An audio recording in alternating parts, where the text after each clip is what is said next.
Well, I'm involved with the Colson Scholars Program because I'm more and more convinced that what we need now is a deeper theological understanding of what is a Christian worldview. We, as Christians, go through life and we think that, well, I read my Bible and, that's enough. But the reality is we live in the world and we engage with other people outside of the body of Christ, the church. And it's the worldview, our worldview, that actually helps us engage to better engage with people and with the world and with questions about how we live and others should live.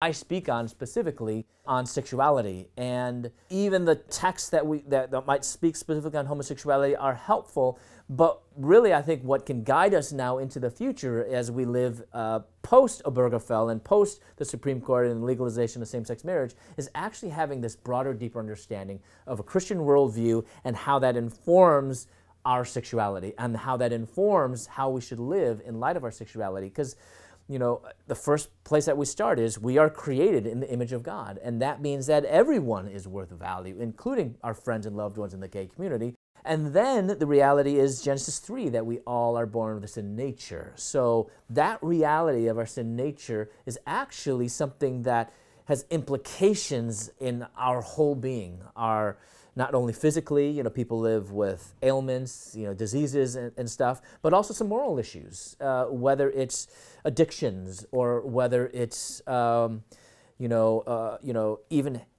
thoughts like jealous thoughts or gossiping.